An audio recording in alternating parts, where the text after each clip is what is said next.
right, hey guys, what's going on? Chris Fluck here. This is episode 9 of the Chris Fluck Podcast. So today's guest, we have Erin Sparrold, sports performance nutritionist. Just as we were just talking for like 10 or 15 minutes before getting going here, we want to go over a few things that we talked about. So diving into a little bit about you, all right? So how long have you been doing what you're doing here? Just a basic background, how you got into it, schooling and all that stuff. Okay. All right, cool? Yeah, totally cool. Yeah. I got my degree from the University of Arizona, 20 plus years ago. Do I have to age myself that much on camera? No. A long time ago, in nutrition science. I decided, honestly, I was a swimmer growing up. And when I was growing up and going through the whole training cycles, my coaches would be putting us on different diets and recommending different foods. And it just piqued my interest. So I kind of followed that to the University of Arizona and studied nutrition science. And here I am, still doing it to this day. Did you compete in college swimming? I did not compete. Oh, I wish I could have been good enough to swim at the U of A. Yeah, I was good, right. but I wasn't that good. And then going back to, we don't want to have to talk about how long ago it's been, but, when we look at things like nutrition and stuff like that, we're talking 90s? Oh, yeah, late yeah. 90s? Yeah. So, yeah, mid to late 90s. I always felt even when you do read some stuff, like, I don't know what your thoughts on, like, current text or, like, just textbooks in general, I always feel like it, in the science community, everything takes some time to get published. So by the time you read it, it might already be a little bit behind, a little bit outdated. So even taking that into account, now we're talking almost 20 years. Yeah. How do you think things are different from Oh late my 90s to now? gosh, huge change. Honestly, even when I graduated, they didn't have a sports specialization for nutritionists and dietitians. You just kind of got your degree and then you went on and you did some extra studies in exercise science. And it was more of an entrepreneurial path. Even just now, they have different credentialing. They've got different different credentialing through the American Dietetics Association that didn't even exist when I graduated. And also the science in and of itself, you're dealing with a lot of population study. It's hard to get good science on population studies quickly because people have to age and live in certain circumstances and different training modules before you get science out of it. Yeah. So, tremendous change. And there's always an ebb and flow to some of the science as well. And one of my mentors said once, and I think that this is really appropriate, science usually follows practice. So you have an athlete in practice doing something, performing really well, and then the science goes, well, let's figure out why. So a lot of times practice comes before the science. The science figures out the why of the practice. And then in the science part of it, of course, you get more information that starts to develop too. There was Canadian strength coach, this guy Charles Poliquin, I think he died this past year, but he had like 26, I think he medaled athletes in like 26 different sports in the Olympics, so like a wide range of stuff. And when he was talking about things, he was interviewed, and he's like, if we waited for the science to like show us the evidence, we were going to be behind. Yeah. So he was like, they were willing to try some things that had really little to no evidence, and they ended up publishing this stuff 10 to 12 years later, but that's like 3 Olympic Games are gone by that point. So he didn't have time to get these. He didn't have time to wait around for it, and so I always thought that was interesting too. And then in terms of like, do you work with some swimmers now at all? Like compared to training growing up to now? Like, well, I work with a lot of triathletes. Right. So I do work with swimmers and endurance athletes, but more swimmers. I work with some high school level swimmers and some different clubs around, but more than not, I'm working more with adult triathletes right now. Swimming training is tough. I hear what some of these kids go through, even at the high school and club level. So there is nothing like post-swim hunger. Nothing like it. Seriously. You get out of the water and you could. It's next level. So then might as well go right into that. So let's say you have the. I guess it could be, let's just go hypothetically, it is like, say a high school kid swimming for a club. Okay. Just requirements nutritionally, like kids are putting in over an hour in a pool? Oh, maybe? Easily an hour and a half, 2 hours, sometimes a little bit of dry land beforehand. Right. Yeah. You might have this answer for me. Purpose of the dry land stuff, is it good, I guess it depends on where you are in the club, but is it like of good quality stuff, or is it just like some basic like body weight? You're doing crunches and light. It's usually there's a lot of resistance band type work, and then body weight type stuff. And it also just depends on the coaches and the clubs. And a lot of it to make sure your core and your shoulders are stabilized more than anything, because swimmers' shoulders can get dinged up pretty quick. Yeah. So they'll do dry land and then get in the pool. So then we're talking about, probably around 2 hours of stuff. Easily, so, and you said that there's nothing like post-swim hunger.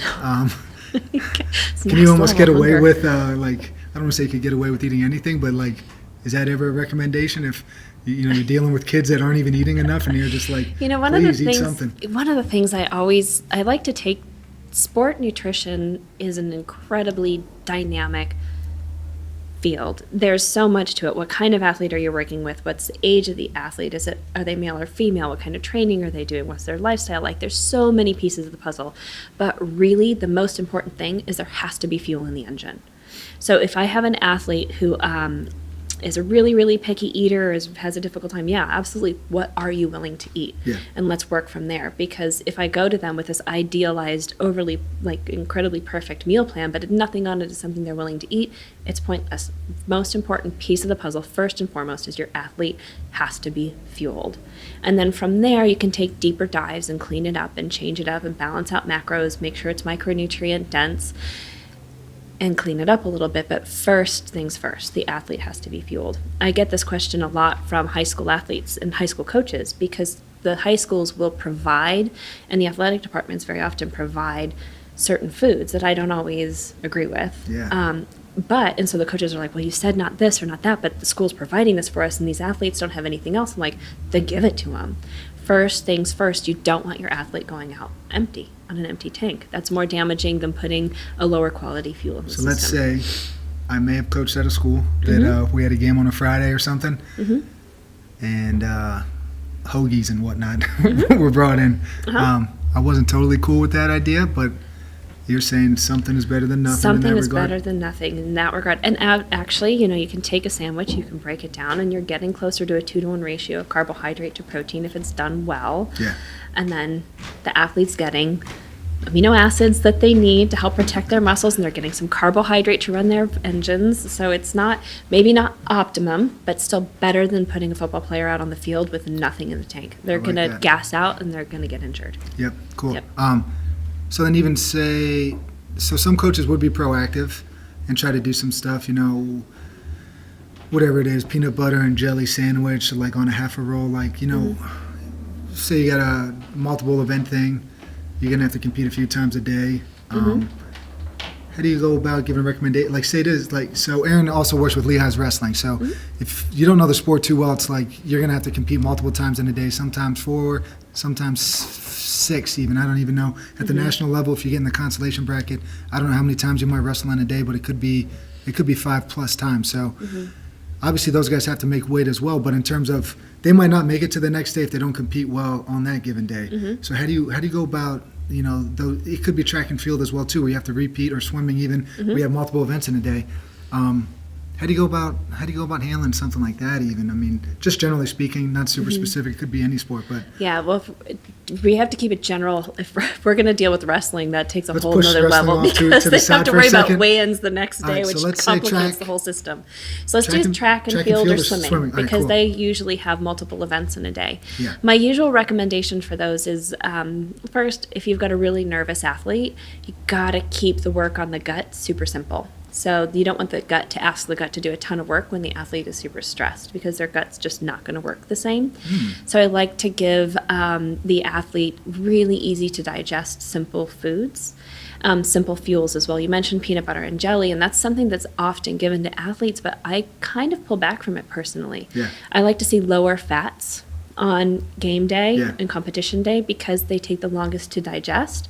So you're more likely to end up with some GI distress, especially if you've got a nervous athlete. So I like to look at really, really simple, easy to digest foods, smoothies, fruits, easy lean proteins, sandwiches, honestly turkey sandwiches, I use those a lot. Yeah. And then you have to break it down. So beyond the potential repertoire of foods that you can choose from, you have to also take into account how much time does the athlete have between events. So if I have a swimmer who's a sprinter, which is more of a power output than an endurance output, so they're burning through more stored muscle, carbohydrate, and glycogen, and say maybe they only have 30 minutes before they have to be back in the water for a relay to sprint again. That's one of the times I honestly want to spike that athlete's blood sugar. I want to give them something super high glycemic, get the carbohydrate in their system, into their muscles as quickly as possible. But if I have somebody who's got 90 minutes, then let's take something that's lower glycemic, that can take a little bit more time to digest and a little bit more dynamic in the nutrients, like turkey sandwich or maybe a Greek yogurt, something that's got some proteins and some carbohydrates in it as well. How do you go about defining? Is there just through talking to them, but in terms of trying to figure out if you do have a nervous athlete or somebody that gets himself a little bit stressed on those competition days, is that like just through question and answer, or you just get a feel? It's through question and answer. I ask intentional questions because if you've got a nervous athlete, then they're going to usually they show signs of GI distress in some regard, like they just get a nervous belly or they feel like they can't eat before, and they'll tell you those things, and I have it in my intake questionnaire. And one of the things I like to tell athletes, because we tend to be all so type A, like, it's fine, I can muscle my way through it, so my stomach's upset, big deal. I'm like, well, it is kind of a big deal, because that means that all those nutrients are really just sitting in your gut, not getting into your bloodstream to feed your muscles the way that you want it to. So let's take a step back and figure out what you can eat that's going to be comfortable and get into your system so that you get the fuel that you need. And then also we all, we need that mental focus when we're competing. If we're having to work our mind around an upset stomach while you're wrestling on the mats or diving into the pool or running on the track, that's focus that you could be putting someplace else. So I mean, like, it's an easy piece of the puzzle to solve. Like the nerves, the mental stress, stuff like that, it's just not going to enable your gut to digest that food. No, you kind of go into that fight or flight mode, and when you do that, your body pulls blood away from your gut so that it can go to your heart, your lungs, your muscles, and it just doesn't get the same degree and same level of function. So it doesn't get the nutrients assimilated and absorbed as well. All right, makes sense. Yeah. That's interesting. I haven't thought about the nerve side of it, though, ever. Yeah, that's because everybody's different too, like you can have a team of 7 or whatever, 5 people all competing in the same exact thing, and it's 5 different stories for 5 different people. But now let's go. We're going to talk wrestling now. All right? Okay. So take a dive into the deep water. So I think I said this before. I coached wrestling before, so I like the sport. We're here in March, so the NCAA stuff's going on. Yes, high school's just finished last week. A couple local kids won some state titles, which is cool. A kid I used to coach actually won, which is nice to see. And so, all right, I think I was probably competing myself here, but I was a little bit young. So 1997, college, there was 3 deaths in 6 months in college athletic, in college wrestling. And so I think they started, the sauna, sweatsuit stuff, and then I think they used to weigh in the night before. So I think the NCAA made the rule, I don't know if you could even correct me on this, I feel like it's got to be within 2 hours before competition, the weigh-in. All right, but before they used to even maybe potentially have them that morning of competition or the night before. So that was one thing that they changed. Like we said, the sauna suits and all that. And then around that time too, with the high schools, those rules trickled down. They would. Yeah, they've got descent plans. Oh, there's also now. weight certifications too. They've got certifications and descent plans now for the high schools. But in high school previously, the certification weight, let's just say it could be 145 you're certified at. You could wrestle the whole year at 152, and then for the postseason tournament, you used to be able to go down to 145. And then they changed it to you had to compete at half of the matches at the weight you want to compete in the postseason. So if you wanted to go 145, you had to compete at 145 for over 50% of the matches. But then in my experience, it was just those kids had cut weight earlier in the season, then later in the season, so they were just cutting for a longer period of time as opposed to just that last month of the postseason stuff. So instead of 1 month of serious weight cutting, it turned into like 2.5 months. And then from that rule, then they transitioned into the certifications, hydration tests. I'm not sure when they got in the mix, but their high schools and middle school programs are doing it now. And then there's these descent plans where, say you are 152 and you do want to work your way down to 145, you can't go from 152 to 145. You have to go 152 down to 150.8. Yeah, there's a percentage per week. And you're only eligible. The weigh-in sheet tells you your lowest eligible weight class you could wrestle. So for that week, it might say 149.8 is the lowest weight you could technically wrestle at. So if you want to go down to 145, you can't do it yet. You still got to kind of creep your way down. All right. So that's high school. College. It's complicated stuff. It is, right? Yeah, but I think some of the things are there to protect the athletes. No, they are. Yeah, it's a good thing. Hydration tests. Is there ways around these things a little bit? Can you cheat the game?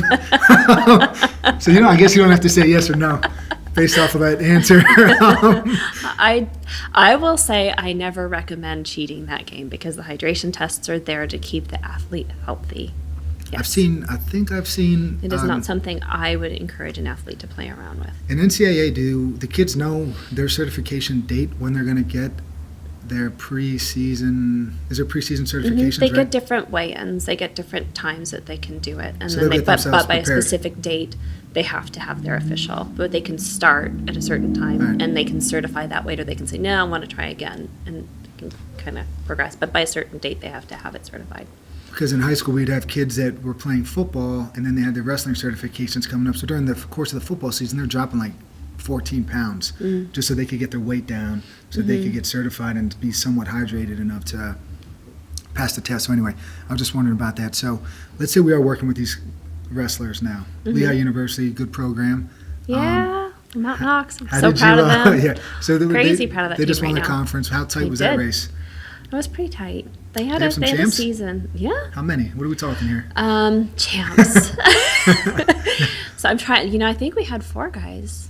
So yeah. Do you go to these events, national event, and all that? No, the nationals didn't make it to EIWAs or nationals this year, unfortunately, which is a shame. It's in Pittsburgh, so What is in Pittsburgh? the NCAAs. Oh, really? Cool. Yeah, it's like right. Well, that's like in a week, there. right? Yeah, it's next weekend. All right, I don't think I'll be making it, but that's cool. Oh, it's sold I should out. It be was there. sold out at the beginning of Yeah. the year. Yeah, it's cool. It's good television. Even if you never wrestled, I feel like It is. people like Frank, who, if you watch a podcast, he never wrestled. You guys know who he is, but I got him watching it a couple years ago. He was into it. It's good entertainment. It is. It's obviously it's not a sport I ever participated in. Yeah. I got brought into it because the coach wanted some help, and being in the Lehigh Valley, I've worked with some wrestlers, and I've got to say I'm a total fan now.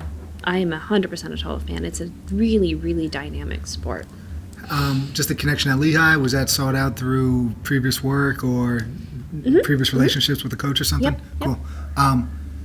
But with wrestling too, anyway, so I kind of outlined some of the issues they had, but that was 20 years ago. So just how are things now in the sense of, so they have to weigh out, they have to weigh in on the same day, sauna suits, all this other stuff are banned.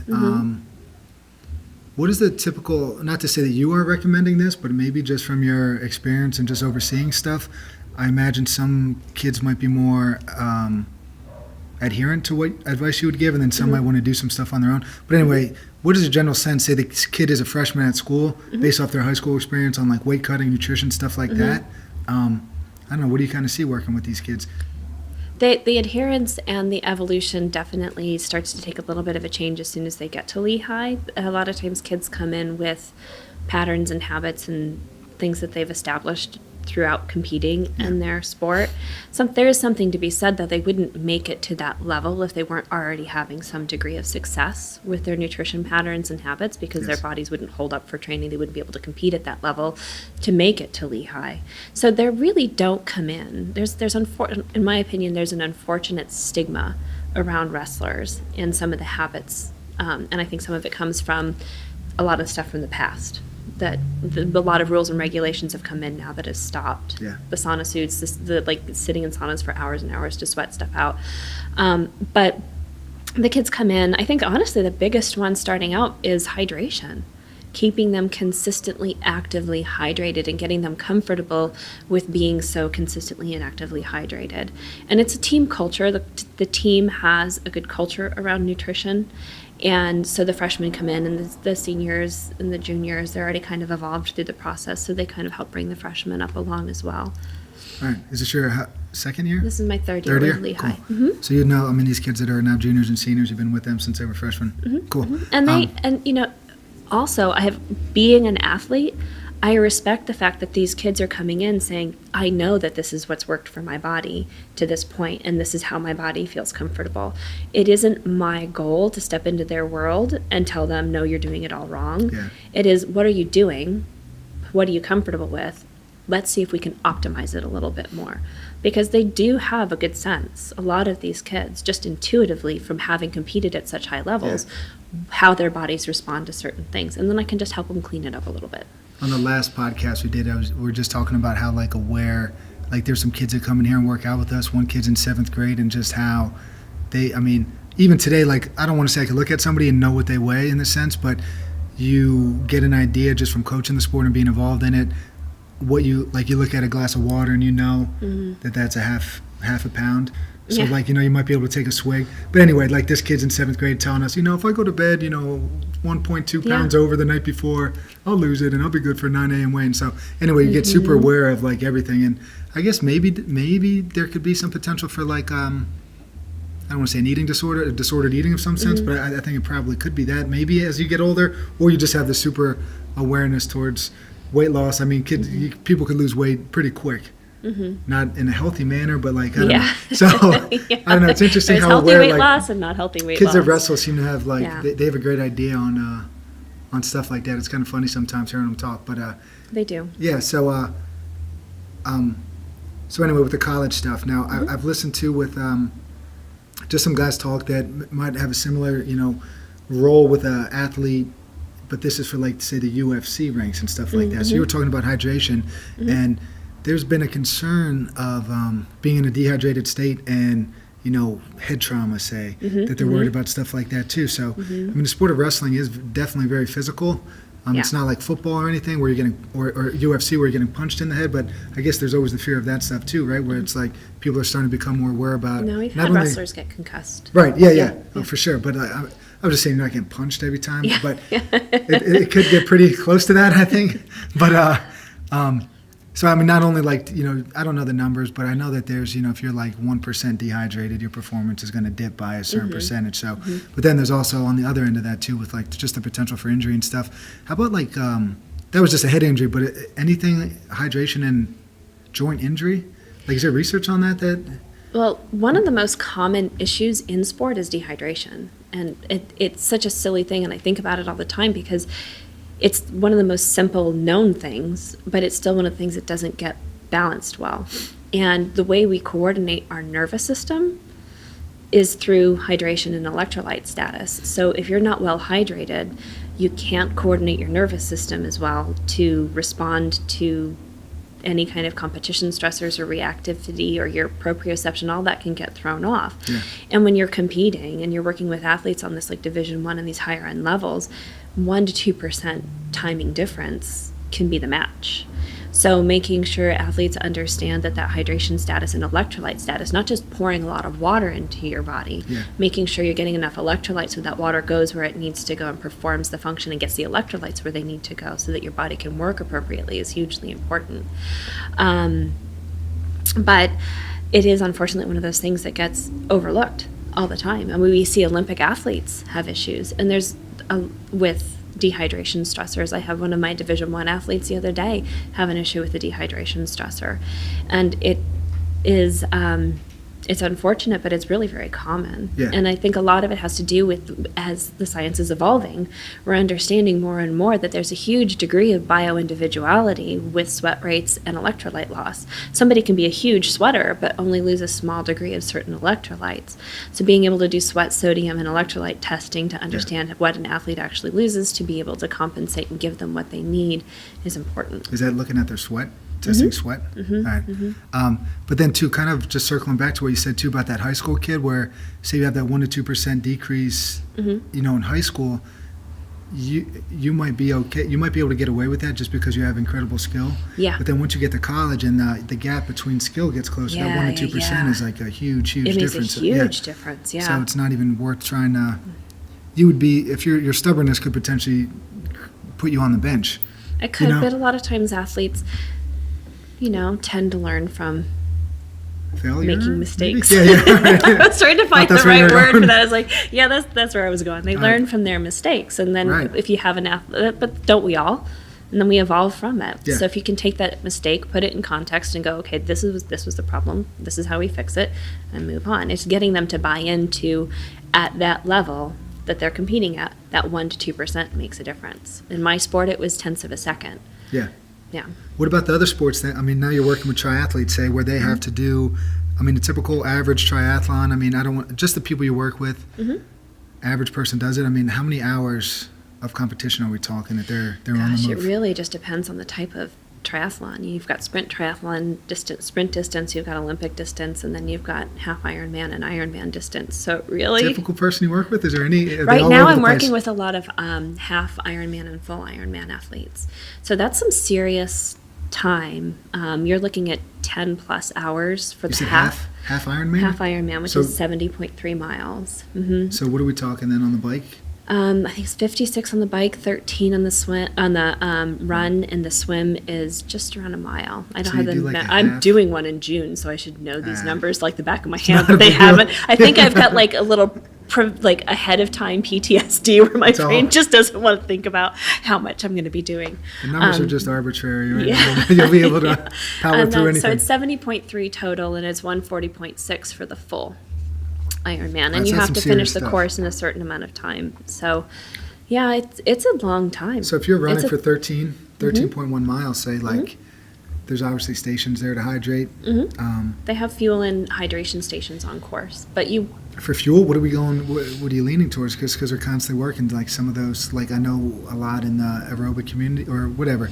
I feel like those gels are somewhat popular. Some of those high carbohydrate stuff like that. the high carbohydrate gels. Is that a part of stuff that you recommend, or are you going for a different type of source? Like I go for a little different, but that's not to say I don't completely dismiss the higher Yeah. carbohydrate goos and gels and stuff. There's a time and a place that you want those really high glycemic blood sugar spikes. And sometimes at the end of an Ironman course, you just need that rapid fuel. Yeah. They actually have Coca-Cola on the Ironman courses. Athletes drinking, like they take the carbonation out of it and they are drinking that and they love it. I get like, my athletes are like, don't take away the Coca-Cola. I'm not going to take away the Coca-Cola. So one of the things that I think gets lost, you don't ever want to do anything new on competition day. You don't ever want to throw anything new into your gut when you're out there for 10 to 17 hours. That's a big mistake, and it's a recipe for a really upset stomach. So taking that into context and thinking about an athlete who's going through 10 to 20 hours a week of training, throwing these high sugar foods into their gut all the time, well, they might be getting that rapid fuel, but they're also getting a pro-inflammatory response. They're getting all these other underlying health issues from consuming all these high sugar foods. So I try and get my athletes to start experimenting with some more whole food based gels and goos. There's Huma. I've been experimenting with that one myself, which is kind of a chia seed based. So you don't, and it's are they whole in a food. gel, in like a gel form? It's a gel form, gel packet. Interesting. I've also been experimenting and having some of my other athletes experiment with another product called Spring, 100% whole food, and it's a gel also. And all of those gel packets are easy to use on the run. On the bikes, I try as much as I can myself and for my athletes to just use whole food because your body's not taking as much of a beating on the bike. So you can digest easier, you can get whole food in your system easier. When you're running, your gut just doesn't work the same. So you have to put in things that are a lot easier to digest. So sometimes, though, for some athletes, we still go with the goos because their body seems to respond well to it. Yeah. But more often than not, to be honest, I see athletes have GI distress from those higher sugar foods. Pouring those goos into a really dehydrated gut is a recipe for that just sloshy gut and uncomfortable belly. I don't want to, so we don't have to speak in certainties. Obviously, there's exceptions for everything, but is there a place, in your opinion, for like those goos, those high sugary type things in like, say a sport like football? Or would you? Yeah. Again, it's one of those things that I don't ever like to take any of the tools out of the toolbox, but how frequently you use a specific tool can undermine the overall health of the athlete. So using something like those high sugar gels and goos, if you have an athlete who's gassing out and not doing well at halftime, you want to try and get their body performing and fueled better. But ideally, you want to set that athlete up ahead of time so that doesn't happen to them. But sometimes you have to do triage emergency care and just get their blood that makes sugar total up. sense, yeah. Yeah. But I was always concerned too when I did coach. I mean, things like that were readily available, and it was always worrisome to me. Obviously, so you would basically warm up, say, for an hour, and then 30 minutes before kickoff, we had to go in. So then you had to sit for 30. So sometimes some kids wouldn't eat from before the warm-up period, which say let's at 5:30. Some would go out even earlier, so whatever, say 5. Nobody would eat, say, past 5, and then you're competing at 7. Sometimes the games end at 9, so it's a long gap without really fueling. But then I was always worried too, like if they were going to eat say they did have that hoagie or whatever at 4 o'clock, I was just always worried that they're going to be like snoozing before the game because they just ate a bunch of white bread and massive amounts of food and all the other stuff. But anyway, I was just always worried too, like, the gels I always thought would be like that quick. So like the triage thing you said makes total sense. But pre-game, it's like, I don't know, might not be the best bet. No, one of the fuels I really like to use in those kind of situations is a product called Generation UCAN. It's a slow digesting carbohydrate so that they get this nice, steady, slow trickle of carbohydrate into their system. It's not a great reactive strategy, so if an athlete's already gassing out, it takes like 20 minutes for it to really get into your bloodstream and start doing its thing. But if you have somebody that you need to get fueled faster, it's not great for that. I use the Generation UCAN all the time before I go out for a long distance run. I pre-fuel with that. And now also, I mean, just talking supplements here, which seems that, or not supplements, just fueling Sport sources. foods. Yeah. I mean, you're working with Division I athletes, so you have to be super careful about we do. what you recommend, right? Yeah, I mean, everything is like... the NSF certifications and making sure that it's not going to have any issues for cross-contamination. It's like a third-party that's the research NSF. or whatever. The Certified Safe for Sport. Yeah. Yeah.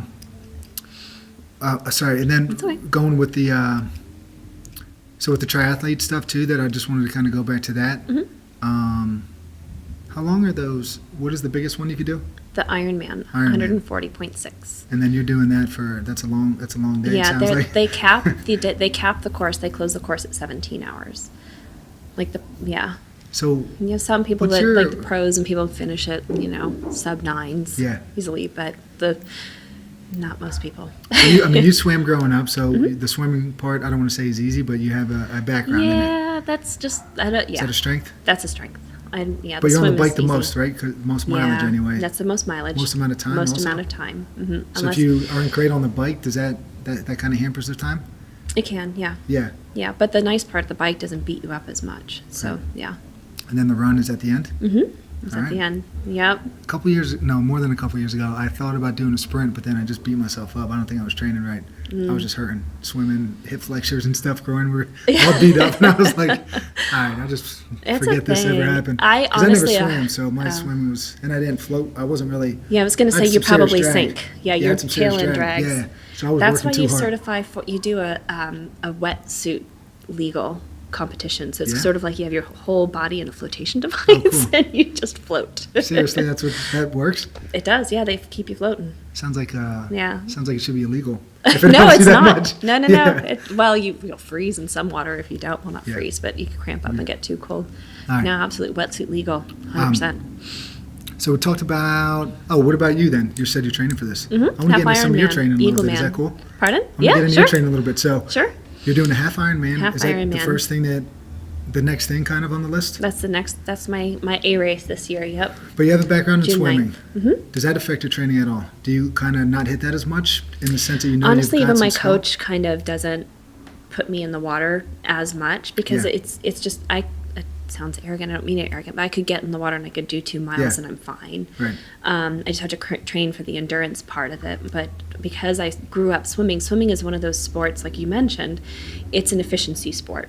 So I train with a really good friend of mine, and he's way stronger than I am, but I'm faster in the water only because I know it's like a second nature to me. I have efficiency with it, so I don't waste a lot of energy in the water. So I don't spend a lot of time training in the water. I'm in the water maybe once a week. What is your week? For about 3,200 yards. What's the week link then? In the My week link? It bounces between the bike and the run, honestly. I've run my whole life, but 13 miles and building up to that, it beats your body up a little bit. So it's just managing recovery and injury with the running. But the bike was the newest piece of the puzzle for me. I've mountain biked when I lived out in Arizona, but road biking is a different beast. I don't even think I've ever ridden one.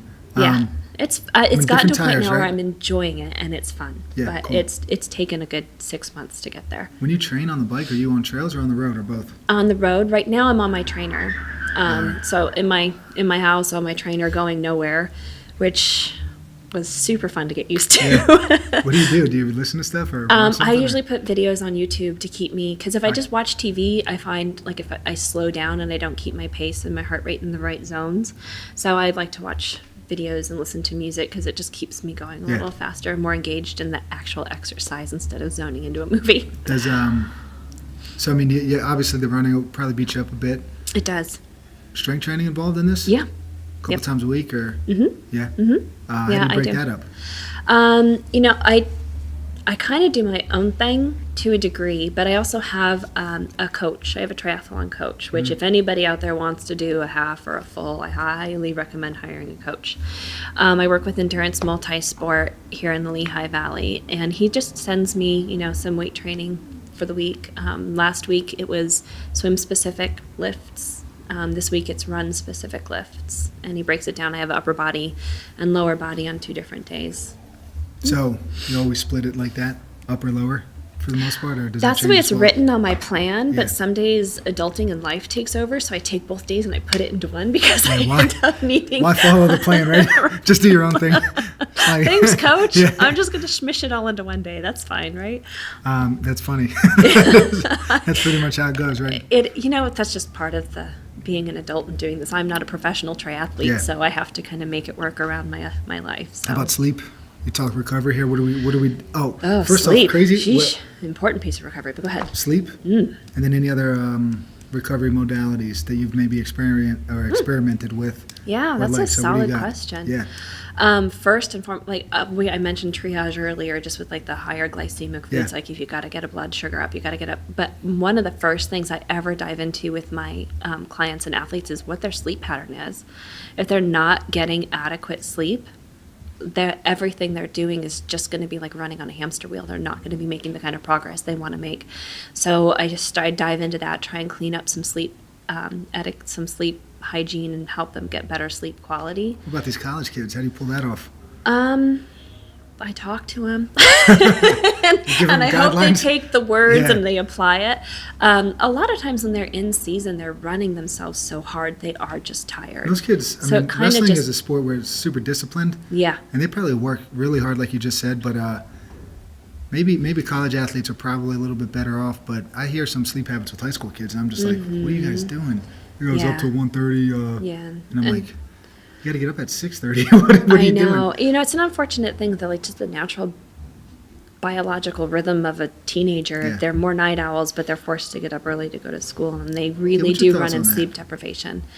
Honestly, being the just mom said- of teenage boys, I really see it. Like, my kids Yeah. genuinely struggle in the morning, and I don't know how my 17-year-old learns anything at 7:30 in the morning. He's so tired. I don't know He's the a dynamic, district. smart kid, but that morning time is just something else. Yeah, And I it's- see my athletes really struggling.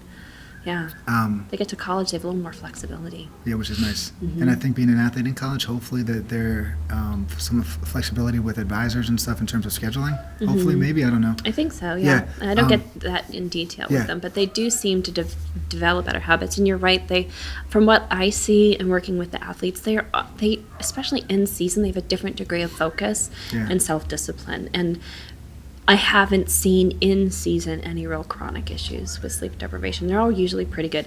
I'm not, from what they report to me, they're doing Of course, great. yeah. Yeah. It's like one of those studies where it's everything's self-reported. And Yeah, just thinking you're doing an incredible job, but everybody's not doing too well. Yeah. Anyway, this thing I don't.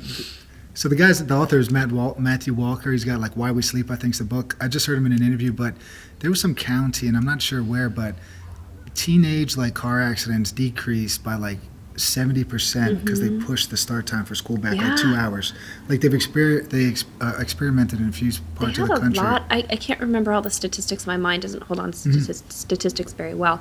But they had a Just decrease make in 'em up. depression No, and I'm just anxiety. Just kidding. make them up. No. I'll believe it. They saw a decrease in depression and anxiety. Yeah. They saw better body composition and better focus and test grades. Yeah, I so believe it. really, it would benefit, I think, every teenager to be going to school later. But it's probably But- not going to happen. Unfortunately, At least probably not. while your boys are in school. And you also were asking then about recovery stuff. Yeah. So, Yeah. outside of massage, I don't think I've really gotten into anything. Different forms of massage. Co-worker here, Frank, he's got some. I think he's got some cupping done. Mhm. Trying to think of what else. Anyway, You try anything? Like if you're super sore, super beat up, do you have any go-to things or things that you like? Or, I don't know. so Should we say many things you don't like either or no? I don't know if you want to bash anything. I just try all the things. I hurt all the time, so I try all the things all the time. I massage. I definitely do massage, which beats you up. I mean, people are like, oh, you're getting a massage. I'm like, not that kind of massage. Do you have, beats you up, but it helps. I'll ask you if you don't want to share on here, but do you go somewhere local? Yeah. Yeah, all right, cool. Yeah. I will ask that in a second. Or do you want to give them a shout out? Where do you go? Well, I go to Healing Hands there. Yeah, me too. That's awesome. Yeah, it's the best spot, I think. Yeah. Yep.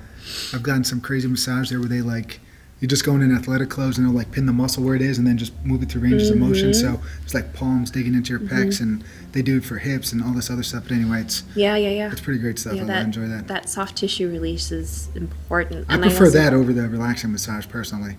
I just like to get something out of it. I feel like I'm getting yeah. I'm like, it's that athlete mentality. Better. I'm like, if I'm going to just make it be something that's worth my time. Yeah, 100%. So I do that. I do chiropractic, and I work loosely with Back in Action Chiropractic too out in Bath, and she's a sport specific. Does a lot of soft tissue release, 3D mobilization, laser therapy, all kinds of really cool stuff. Dr. Carpatino out there. She's pretty amazing. Is it all hands, or is it like do they have she a gun does like laser. a trigger thing? She does the Graston technique, and she does it by hand, and she does all kinds of 3D stretching, like different degrees of stretching. So instead of she'll take you through run analysis, so you get a gait analysis, you understand like how long your right foot's on the ground versus your left foot, your hips, your feet, everything. And then she helps give you corrective exercises and stretches to balance you back out so you don't get these closed chain kinetic injuries. Cool, I'm gonna have to get her name after this. Yeah, she's a rock star. What was I just gonna say there? But that's all physical modalities. So I'm a nutritionist. Let's talk nutrition recovery. Bring it back. Shout out to all my crazy friends. Stuff like nothing in like those float tanks or cryotherapy or. I've honestly never done that. The pressure pants is this. I can't remember what they're called right now. I've done those. Yeah. What do you think? I liked it. Yeah, I want to buy a pair, to be honest with you, because my legs are getting so beat up from the run. Yeah. So here, just the psychology of somebody that's physically active all the time. You work with people and they're always like, running. I lose weight and I hit my goals, but it always beats me up. But yet, people always circle back to running, and then they always get beat up, and then they take a break, and then they always go back to it. What do you think that's about? I just started running again this week on the track, so you're not going to offend me by any means. I'm literally wondering for myself too sometimes why.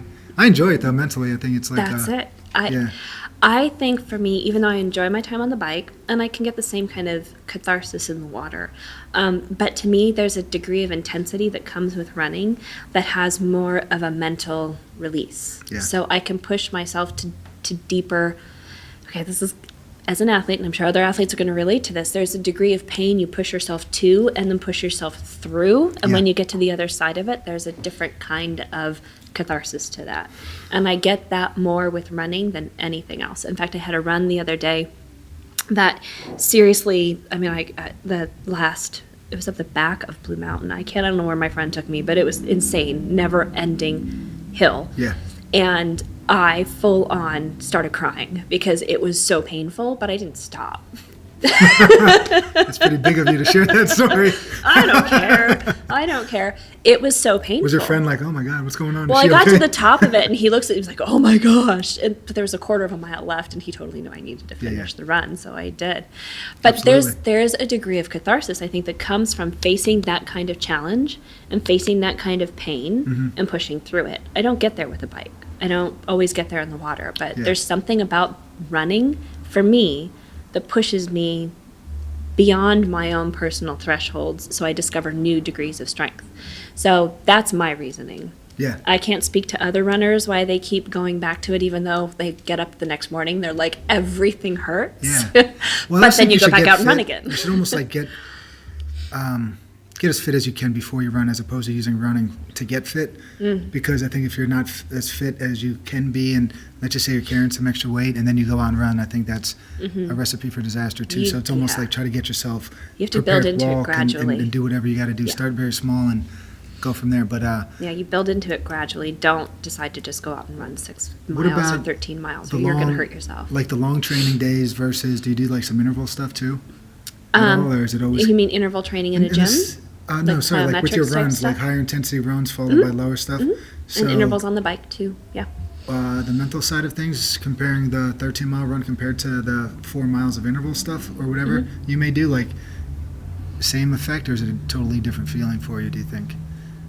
They're different. Yeah. They're different kinds of intensity. Yeah, but And honestly, both positive though, right? both positive, but going through this process of training up for a bigger endurance event, I'm learning that I've always been a sprinter, and I've always liked to work at a higher threshold. So I think after I get past the endurance event, I'm going to go back to more sprint and Olympic distance. Yeah. I prefer to be really intense for a shorter period of time than going out and running at a slower pace for 2 hours. That kind of bores me a little bit, to be I would honest. get into that a little bit back in the day, and I enjoyed it, but there's always something weird. I feel like the sun and the heat brings me to running. I just, you probably wouldn't like this for hydration reason, What's but that? I would just go and run in awful weather for like 90 minutes and not take any water at all with me. But I would enjoy, for some reason, I think it's wrestling though too, like growing up yeah, wrestling in maybe. the heat, like doing Bikram yoga was like a thing I was really into, and just sweating and all that. So I like, was there's born something and about the raised hot. in southern Arizona, Right, so you got this- I totally understand working Yeah, in dig that the kind heat. of heat. Yeah. And there's some exercise physiology and sport adaptation to Yeah. training, not competing, but training in Yeah. a mildly dehydrated heat stress, and it helps to create better They're adaptations. just heat shock proteins. They kind of get kicked into gear. I was listening to this woman, Rhonda Patrick, but she Oh, was, yeah. She's Love even her. talking about just using the sauna for cardiovascular training, where you don't physically have to even exercise. Well, That helps you with could call the it exercise mitochondrial adaptations. as long as you're going to be able to, and then get your heart rate to a certain level, and be probably more. Definitely a little bit uncomfortable. Like it has to be at a point where you're uncomfortable and hang on there, but you get these great cardiovascular effects just from kind of kicking these like heat shock proteins into gear. And I also think the opposite of that is true too. The cold therapies. Yeah. Speaking of therapies, we didn't get to the nutrition side yet. So That's all right, but let's just say we're working. All right, go ahead. I sit in the sauna for 20 minutes after I swim to get those heat stressors, because my event is also going to be a hot event. So I want So to you're make going sure my from body's cold hitting. water. Yeah, you're just trying to get yourself adapted to that transition And then from sit in the sauna for 20 minutes. water to heat. Where is your event? Maryland. All right. Yeah. And it's going to be Cambridge, Maryland. when in the summer? June 9th. June, all right. Yeah, it should be Yeah, nice it's and pretty warm. notoriously warm and no shade. So I'm like, that's perfect for this desert girl. Yeah, you're good. I'm kind of okay with that. They made that with Better you in that than mind. cold. Don't Yeah. throw me in a cold event. That's a bad idea. So Yeah. recovery. We kind of hit on something. Yeah, not the physical stuff. Now we're talking nutrition. Uh-huh. What do you got for us? Just in general, what were you going to say? Well, then? that's one of the things that, and I'm really, really glad you brought it up, is so often everybody knows that they have to fuel themselves. For the most part, it's kind of accepted knowledge to train, to compete. What do I eat? What do I do? To get ready for competition or to get ready for training. But one of the big pieces of the puzzle that gets overlooked all the time is that your recovery requires fuel energy also. And that it's not just fuel energy in our recovery. We get building materials to help our bodies recover from our food. Yes. So making sure you're getting that recovery focus and getting food in your recovery window after you're done training is hugely important. So, in terms of a recovery window, what's your thought process on that? Is there certain guidelines or requirements? Yeah, that you there's follow or evolving no? science there. Yeah. And there's you hear about the anabolic window and making sure that you get recovery within that 45-minute window of time to start triggering some of the mTOR, that recovery pathway. So you want to make sure you're getting some exposure to amino acids, preferably leucine, like one of the branched chain amino acids. But really the timing of the protein isn't as critical as the timing of the carbohydrate. Phew, glad you said that. I've been telling people. You're like, where's she my going? guys- Where's she going? Is she going to say it? Like guys, telling them like Everybody knows. get some fuel in after you work out, but you don't have to like be super obsessed and crazy about getting your protein shake right Protein away and all this other stuff. consistency And- throughout the day is important. Well, the athlete and the general person is totally different too. So I guess we have to maybe just define Yeah. whoever we're like. I'm dealing with adults that just are working out sometimes, and then you're trying to enhance performance Well, too. let's break it down into two different things. So Yeah. the adult is just working out on occasion. Even if they get something in that recovery window, their hunger cues throughout the rest of the day, especially if they're using exercise to lose weight, are going to be under better control. So if they skip fuel in that recovery window, they're more likely to feel hungrier later in the day. So getting something in that recovery window, I usually like to fall in a 2-to-1 ratio of carbohydrate to protein in a lower volume in an adult who's just here for a little bit of exercise. Like that, it doesn't have 2-to-1 ratio, 500 calories is a little excessive. So lower volume of calories and around a 2-to-1 ratio of carbohydrate to protein. When I'm working with athletes, then we have to break it down more. If I'm working with an athlete, say like I've got a guy out at Lehigh who's got a lift in the morning and then a 2-hour practice in the afternoon, Yes. hitting that recovery window becomes critical after that weight lift in the morning so that their body is ready for their fueling and to fuel their training in the evening. And then also making sure after dinner or after training, they get a dinner that gets them ready for their lift in the morning. So when you've got somebody on 2-a-days, that recovery fuel becomes critical. I'm glad you said that. We could check the old tapes. I gave that same advice kind of, but it was just like if you have to work out again later, like that stuff matters. But if you let's say you work out at 9 a.m. Monday and then 9 a.m. Tuesday, you kind of have a 24 hours. Yeah. Cool. We might have just followed the same thing or listened to the same thing, or I don't know where I got that from, but. Yeah, you've All got right, cool. I'm 24 glad you hours to confirmed kind it. of fill those tanks back up. Right. But if you have an athlete or a client who's complaining of being really, really hungry because they've been working out, because that happens sometimes, those hunger cues get exaggerated more. Make sure they hit that recovery window, and they'll be less likely to be hungry later. Was It's that not a- as critical. Football coaching conference like 5 years ago, and the guy was at Penn State, strength coach at the time. He said, "There's no such thing as overtraining, just undereating." Sounds a little crazy, right? Oh no, I definitely know some people that can overtrain. Right. Yeah. But anyway, so there's somebody, not enough hours in the day for all the training and all the food. Yeah, You got to balance it. Well, what about the muscle soreness stuff? If somebody is like, say you got a team of athletes all coming in there, and 9 out of 10 guys or girls are like recovering totally fine. Obviously, there could be other factors like sleep and stress and all this other stuff. But so let's just say somebody they did a strength session and their legs are just shot for 2 days. Obviously, there could be like muscle fiber type is also probably something that could play a role. But anyway, and if somebody's getting sore all the time, are you thinking it's going to be nutrition, or are you going to look at some?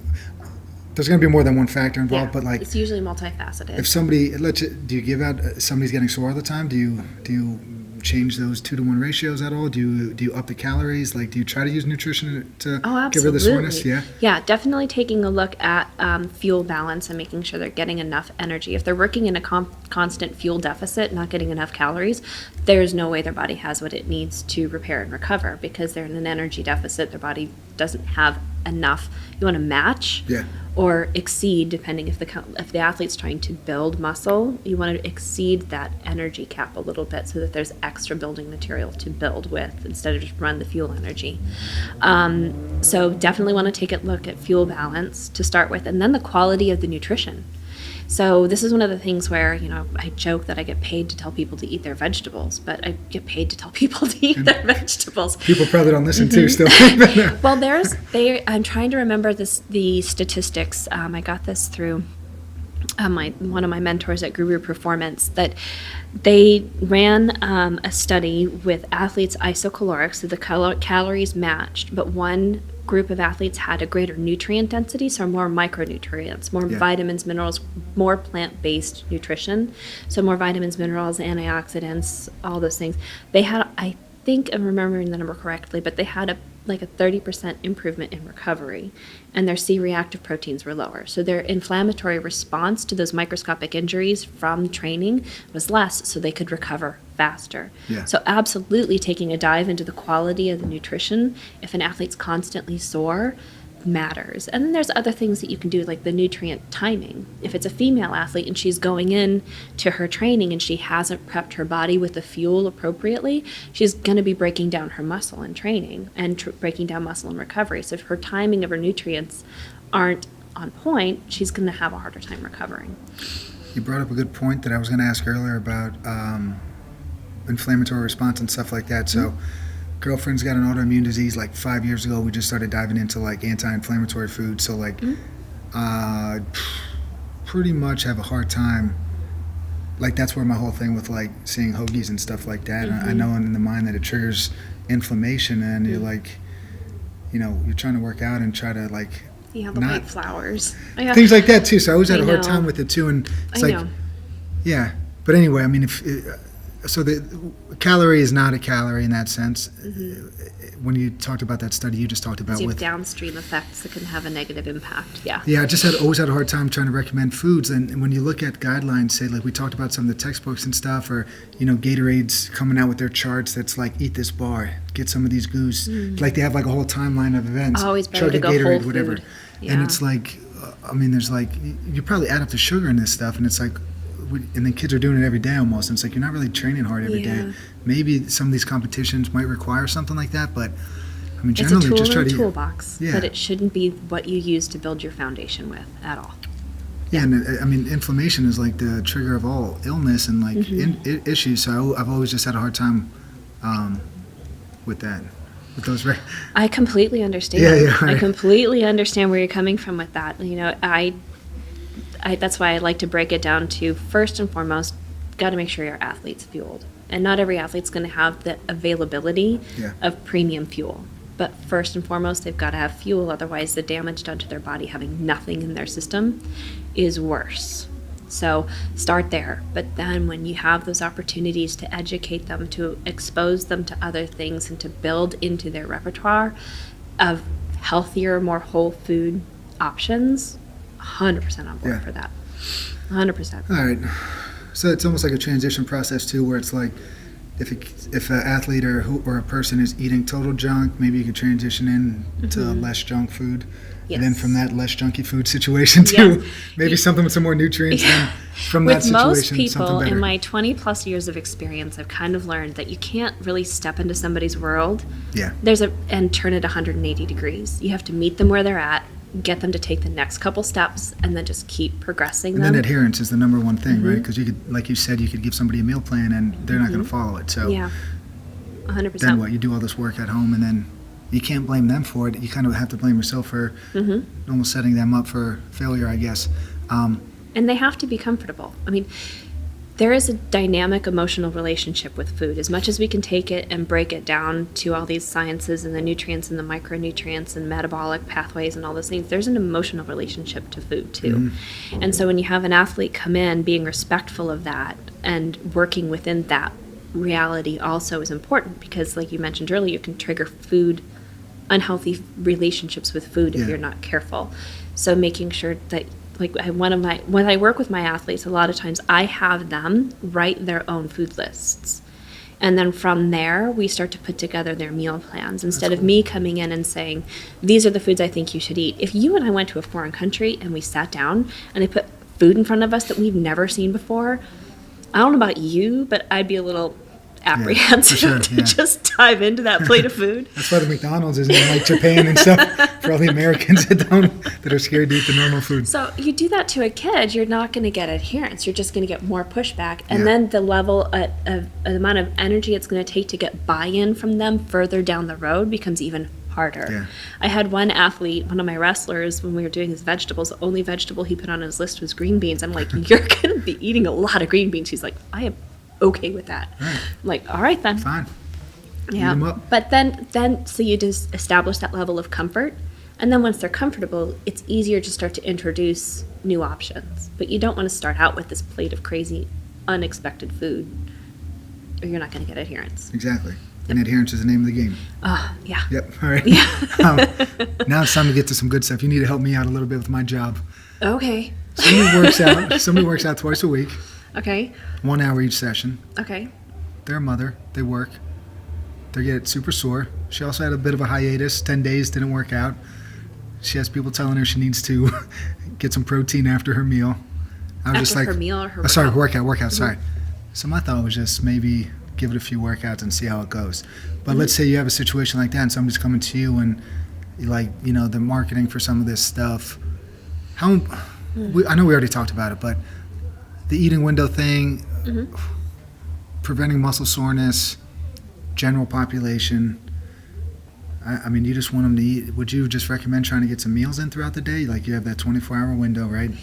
There's always that also kind of reframing what the soreness is to a degree, because some of that soreness is your body's trying to start changing, which is why you're exercising. So maybe there's a degree of possibly reframing it that it's a positive thing and helping them, and maybe giving them something to do the next day to kind of flush out some of that soreness. I mean, obviously, we probably just did too much for the first time back in 10 days, too. So I guess part of that could have been on me as well. But, yeah, all right. Now, there's like a therapy session for me here. I just realized I might have done something wrong. But if I had a female, and I do work with a lot of women who's just like kind of recreational fitness based, I do like to see them get something in that recovery time. Female specifically for a reason, or male and female, or female specifically? Female specific, more specifically. Our lower testosterone levels makes it much easier for us to cannibalize our muscle tissue if we're not fueled appropriately. And then given different areas, different ages, different cycling, different hormone distributions, women can be very, very different. So somebody say in my peer group, there's even other changes, like I'm in my 40s. So there's other things too to take into account. So I would honestly recommend that she have something simple right after. A couple hundred calories, or? Oh, even 150 calories would be enough. Like a little Greek yogurt would be perfect. Right. Gives her a little bit of dairy-based proteins, which are rich in leucine, and that leucine helps to trigger that recovery process and stop that muscle breakdown. And if she came into, the other thing I'd check is she fueled well coming in. Because if Probably she not. isn't, you're going to get greater muscle breakdown in that training session. Got it. Now we're going to get onto the craziness of this world here. That's a broad and scary topic. We're not talking about like North Korea or anything. Okay.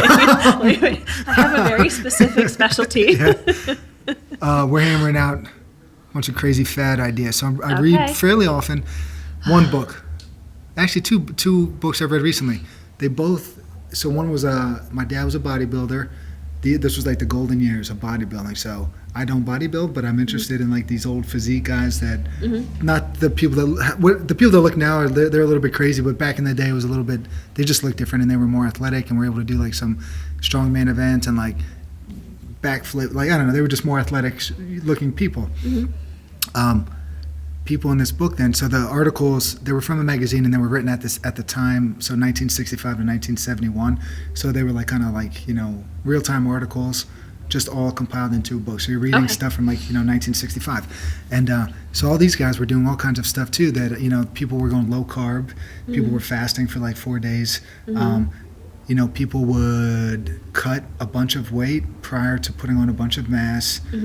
So when they were not getting ready for their season, they would drop a bunch of weight and try to, I don't know, I don't know the reason. They didn't really get into it too much, but their thought process was they'd be able to put on maybe more leaner mass if they were at a lower body weight. I don't know what the thought process was. But anyway, another book's talking about low carbs where, this guy William Banting, was like 1850s guy that they did a bunch of anecdotal evidence, and they found that most of the obese people at this time, they were eating these starchy foods, carbohydrate foods. So all of a sudden, people were starting to recommend that, and then in the 60s, 70s, things started to shift. Low fat, 6 to 11, fat, no fat, 6 to 11 servings of some of these foods a day, and then it also saw the increase from like obesity rates. Say we're at 10 to 12% for a while, then they become 33% to whatever we are now, 35+%.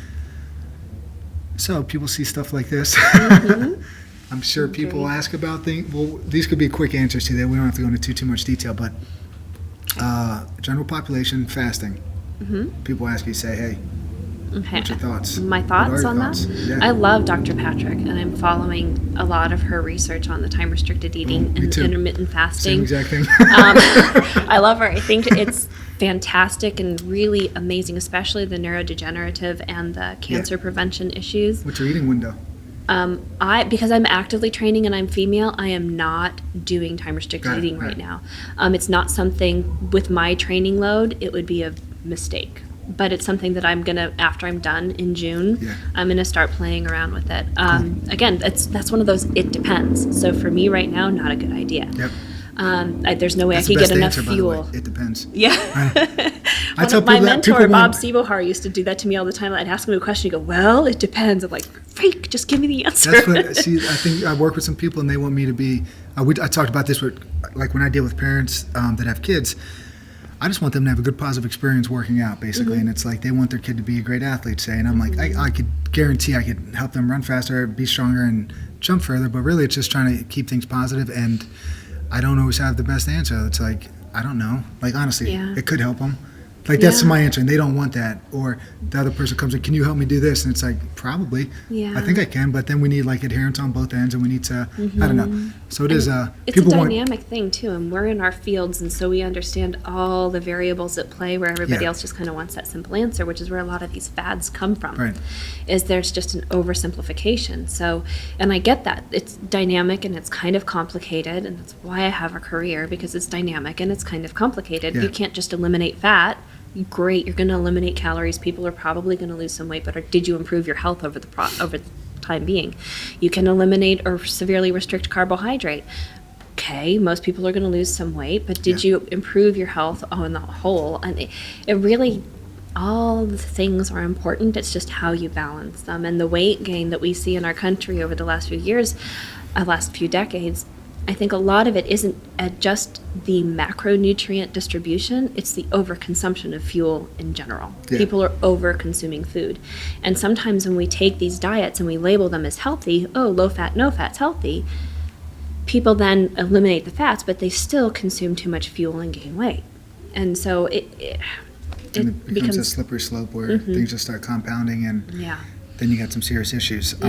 If you were to do time restricted eating right now, say you weren't training, would you kind of front load it and eat in the mornings, or would you do it? I honestly would do it more towards the evenings because I'm not much of a morning person to begin with, and I'm not a great morning eater. I have our bodies go through this dynamic process to wake ourselves up. Yeah. And some people, and I have such sympathy for athletes who have to get up and go, and they need to fuel right away, and they don't feel good doing it, because not everybody's gut just kind of wakes right up. So it takes time to get your functioning going, and pouring food into your gut right away doesn't always feel really good to some people, and I'm one of those people. I prefer to take more time to wake up in the morning before I eat. So I would definitely restrict more in the morning. The only kicker with that is Coffee. Yes, Yeah. it's the coffee. So when you listen to her stuff with, like Brenda Patrick has some podcasts or interviews with these, like Sachin Panda. Yeah. And then there's even the woman, Ruth Patterson, who's interesting because she worked with breast cancer patients. And the black Walter coffee Longo. with the cancer was okay. They still got the good, was it the autophagy results? So, yeah. But even though like the eating window starts with your first non-drink of water, was one of the guys. So if you have a cup of coffee at 5, like if I get up at 5 to come in here, and if I have coffee at 5:30, then my window's open. So that's why I front load everything in the mornings because of that. And then in the afternoons, I gotta have the coffee. and I want to follow the guidelines, and I don't want to. Yeah. Yeah, I need rules, I think. So It was that helps. one little, the research study that they did with the women with breast cancer, which for me, if I was to do it, because I have a family history of female-driven, hormone-driven cancers, that's more what I'm looking at. Yeah. So, and they saw that they still had a benefit, and the women were allowed to have black coffee in the morning. So it was like, okay, They were allowed I'm following that paradigm because that one feels, that science feels because it better fits your to me lifestyle. personally. Yeah, because it fits your life. Yeah. That's how I do it anyway. To be totally fair. So, I mean, we kind of hit on there's different requirements. I mean, like you were saying, I mean, you cut one thing out and you might end up losing. Like, there's people that have been cutting, you see this carnivore diet that's out there? People that are just eating strictly meat, and they're having these wonderful, Jordan Peterson? Mm-hmm. He and his daughter had like this terrible autoimmune thing, and they're like, never felt better, and they lost a bunch of weight and feeling good, but, I guess it just comes down to they're not potentially eating the same crap that they were eating before. That's always a dynamic part And they're with more, dietary change. And that just the calories from the meat is keeping them fuller, so their overall calories are probably down. But anyway, that's just crazy. That's a little bit of a crazy one, but like the no-carb keto stuff, I mean, like, you just don't consume fat. Adherence we're talking about too, right? So if you And go on that's these one of the strict things. diets, I mean, how long could you possibly do it, and is it even healthy? Well, one of the things I always advise my clients is like, take a look at what you're doing. Is it something you can do for a really long time, like years? And if the answer to that's no, then it's not the right plan for you. But there are some, like if you listen to Dr. Patrick, you can hear some of the research that shows some benefits, especially with neurocognitive stuff, and with the ketogenic pathways and the ketogenic diets. It's a tool I keep in my toolbox, but it isn't something I use a lot because it doesn't fit for everybody. Some people, the emotional stress of doing that isn't right. And then there's a huge degree of bio-individuality. I have one friend that doesn't metabolize proteins the same way. She has issues with liver enzymes. And if she did ketogenic, even though it's moderate protein, it would be an unhealthy diet for her. She does better with a higher carbohydrate. There's a degree of bio-individuality, which is honestly where I think my field is evolving more towards genetic testing and genetic genotyping and then matching diets to people more specifically, because what works for one person doesn't always work for another person. What about the stuff that you could do just on your own online, like 23andMe and things of that nature? Yeah, I think that stuff's great. Yeah, cool. Yeah, I'm starting to do work with myself with nutrigenomics for my clients. Is that just go to that website, Nutrigenomics, or is that like a It's a test I run for my clients. Oh, cool. Yeah, and the reason is the 23andMe gives you so much information, and not all of it is actionable information. Yeah. The nutrigenomics, they keep it more specific and things that are lifestyle actionable. So it just, for the end consumer, just makes it a little bit easier to do something with the information. And what about some of these other things that are out there? We talked about the low fat, just maybe it is misinformation, whatever the word is, but like meat, egg yolks, like they had that stretch of like, this is going to give you heart disease situation. I mean, I was just reading a research review again put out by the people I'm studying under at Guru Performance on a study on weight-trained athletes who consumed egg yolk, a whole egg post-training, and egg whites, and the athletes that consumed the whole egg had a better activation of recovery pathways. I believe the nutrient in the egg yolks helping with that was choline, but I could remember. I could be remembering which one is activating the pathway. But so we did, and again, it was that over focus on calories. People became so consumed with calories, and then dietary cholesterols got demonized, and so everybody went to egg whites. But we took a really nutrient-rich source food out of our diets doing that. Yeah. And that doesn't mean that, so to get, like a lot of times with my people, I like to get them at least consuming a minimum of 35 grams of protein with their breakfast. To do that with eggs sometimes is a lot of eggs. You know, if you're like a smaller woman, that's a lot of eggs. So maybe 2 whole eggs and some additional egg whites. So you're still getting some of the egg yolk, but you don't have to consume 4 whole eggs to get the total volume of protein that you need. But getting those egg yolks in and getting those dietary fats in, they're hugely important. Yeah, hugely important. Yeah, which is good to, like, I don't know, there's a small shift, but there's still a high school kid yesterday that was like, my dad, you know, he doesn't want me to eat more than 4 eggs in a day because the egg yolks are bad for you. No, they're not. And we were like, but then so here's the thing, that kids will come in here and then it's like, I'm sure the conversation at home is, well, Chris said this. And then it's coming like an argument between Chris and the father through the child. And I'm like, no, I'm not getting into this stuff. I'm like, no, don't say this is from us. Like, I'm not telling you your dad's wrong. All right. So don't play it that way. But so I don't want to, get into that kind of dynamic either. But it's he wasn't wrong 20 years ago. It's just evolving science, and the unfortunate. Maybe 20 years from now we might be wrong again. Could be. It is. I work in a very humbling field because we're constantly learning things and going, whoop, well, we just learned something else, and now it's evolving. Nutrition science and nutrition in relation to disease really hasn't been studied that in depth for more than an entire lifespan. Really, like the 1950s, we haven't even aged through an entire population at this point. So, and dietary controls to really understand how much a food impacts somebody for a lifespan is nearly impossible to study. So it's just constantly evolving, and I joke often when I speak with people, I'm like, I've not changed my mind, but I may be saying something different in 5 years, because I am saying something different now than I said 20 years ago. And it's because the science is evolving. But I think it's important that people hear that message so that they don't strictly adhere to a belief, but they have an open mind to evolve with the science. Yeah, I mean, honestly, this is another one of those awful answers I give out, like, it depends, but it's always like, I don't know, try it. Like, with some foods and stuff like that, it's like what to eat before and what to eat after. It's like, just try something out and see how you feel, honestly, because it's hard to have some blanket rules for everybody. So I don't know. I kind of have people experiment on their own and just try to give them like the best guideline I can, and then let them kind of go with it, and hopefully they're able to figure something out and go with it. Coffee. We talked about it a little bit. Caffeine, though. Coffee is life. Right. So what are we talking in the sense?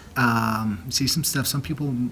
So I think I've honestly heard maybe caffeine post-workout could have some sort of catabolic effect, and then also other people say could have some sort of anabolic effect if there's some sort of window there. Do you mess around with that at all in terms of, even beforehand, after, whatever? Beforehand, I like utilizing caffeine as a pre, because it helps with that central nervous system stimulation and helps better coordination. Yeah. In recovery, as far as catabolic and anabolic, I don't have a solid answer for you on that. Yeah. But I have seen some research, and I do use the caffeine with some of my 2-a-day athletes in improved glycogen storage in having caffeine post-workout. Right. So somebody... then, all right, that makes sense. Sorry for interrupting you. No, that's okay. So, go ahead. No, you tell you. I will wait.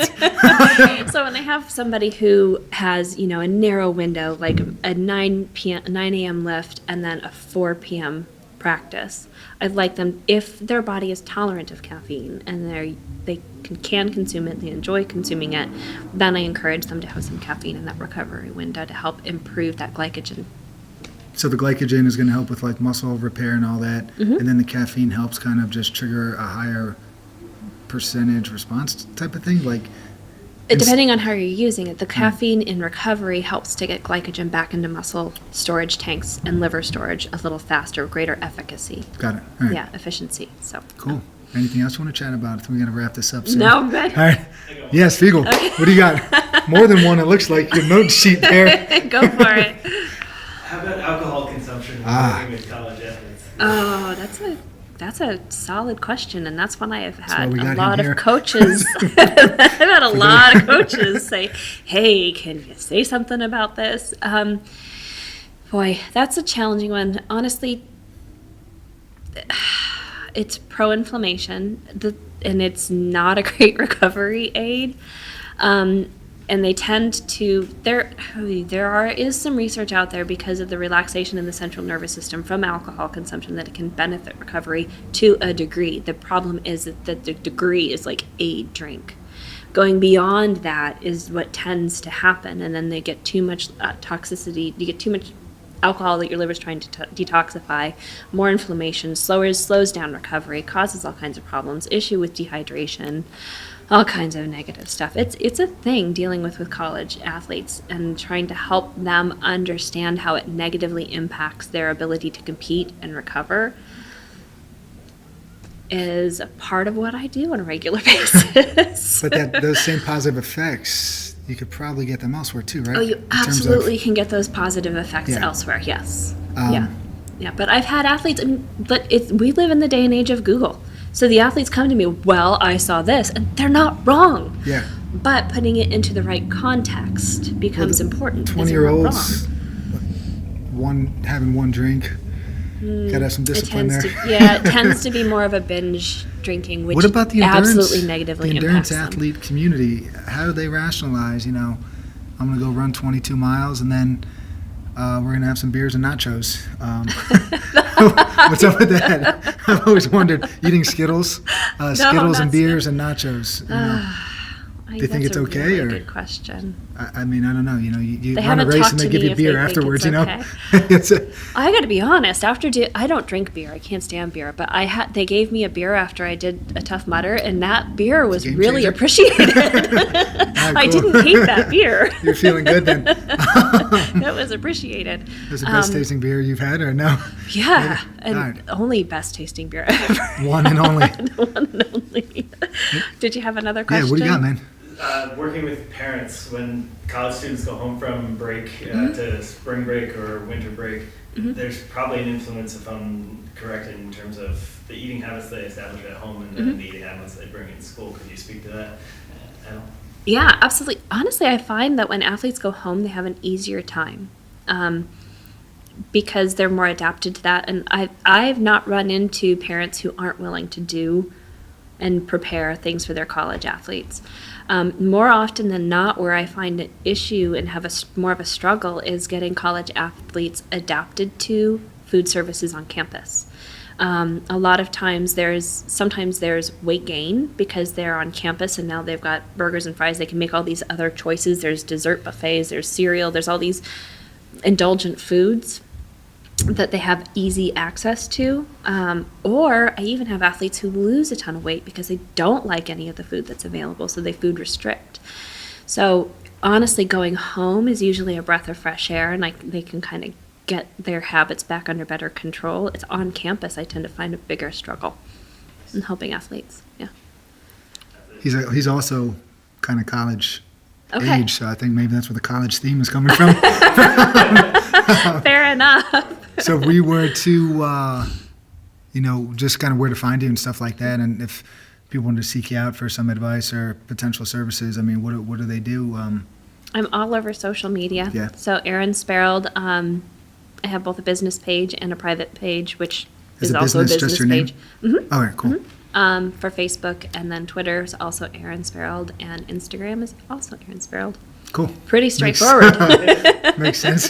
Thanks for coming on. It was good. My We might have pleasure. to do this again, I think, potentially, if you're cool with I it. would like that. We'll have to dive into some other stuff then, too. Maybe open it up to the people and see if we can get some questions or something like yeah. that. All right. fun. All right, guys. Thank you. Hope you have a wonderful day. See you, everybody.